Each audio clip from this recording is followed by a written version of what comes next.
coming up back from a break here.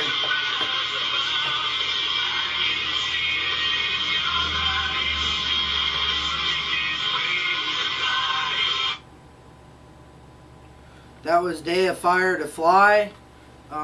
You guys know that Day of Fire just had an album come out called Losing All. I highly suggest you pick it up. It's really good stuff. So new album out this week, and it's pretty cool. There's they're in a new record label, Razor and Tie Records, and you know they're good partners with us. I really like the guys. But we're coming back, and James, to not catch you off guard, I'm gonna try and actually post the link in the chat so you can read along. I found this yesterday, and I shared it on our Eternal Flame news site. An atheist group is attacking Mother Teresa. Why? Because she is going to be on a stamp. They are creating a postal stamp of her, and the organization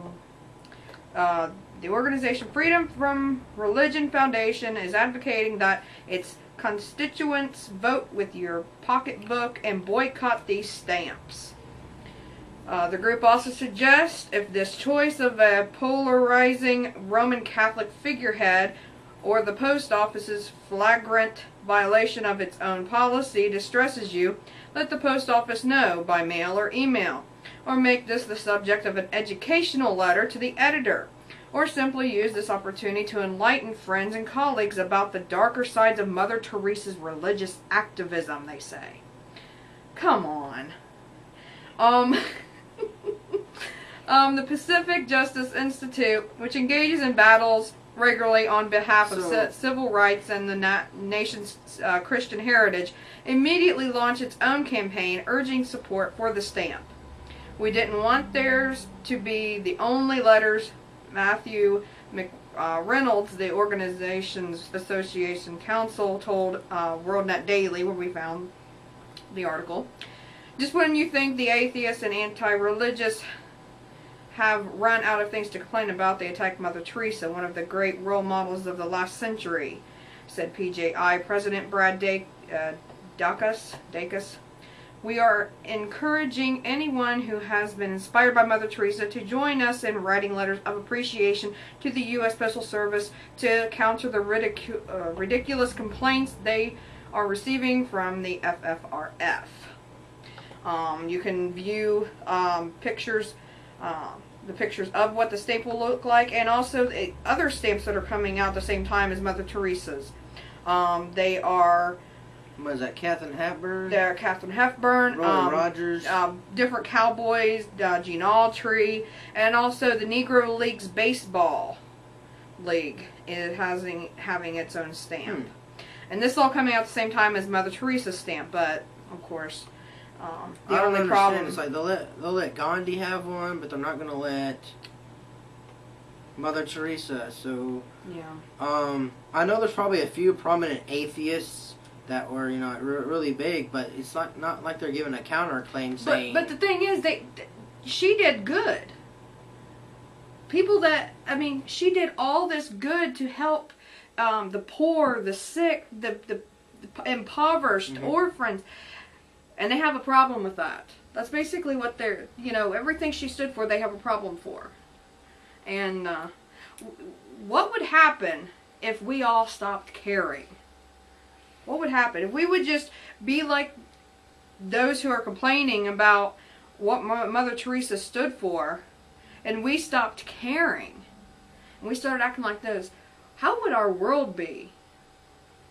And that's really what we need to think about, and we need to pray about, because our world is heading down that road, and it's terrifying almost to think that a woman that did so much good to help others is being attacked just because she did it in the name of Jesus.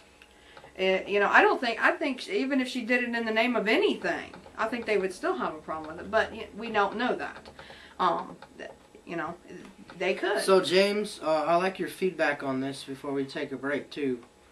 I posted a link in there so you could see it, but what do you think What do you think should be done for something like this? What would you do if you were the deciding factor for the U.S. Postal Service between an atheist nonprofit and whoever made the decision for Mother Teresa? Would you keep Mother Teresa, or would you pull Mother Teresa, or would you put in a prominent atheist into the mix? How would you deal with this situation? Well, it's very interesting. That's a very good question, and it just shows that it seems like there's one set of rules. We cannot offend others if we're Christians. We cannot, but whether Catholic or Protestant, anyone that does any good in a sort of primitive like countries that Mother Teresa did. You have the so-called enlightened professors today in our Ivy League universities, and they talk about.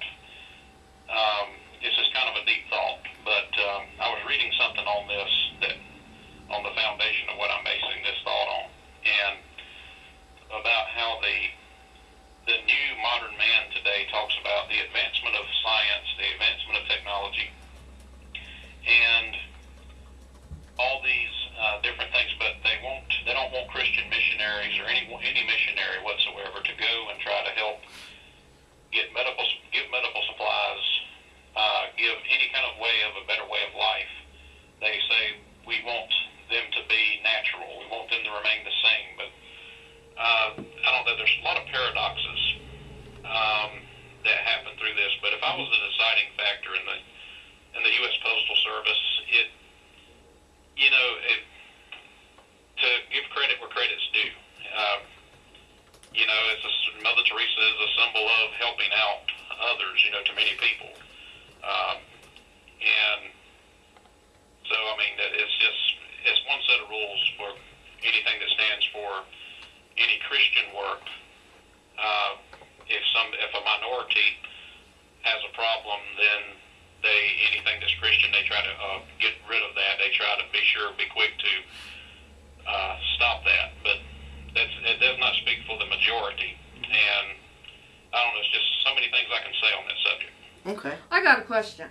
Have you heard of any atheist groups or atheists going and accomplishing what Mother Teresa has done?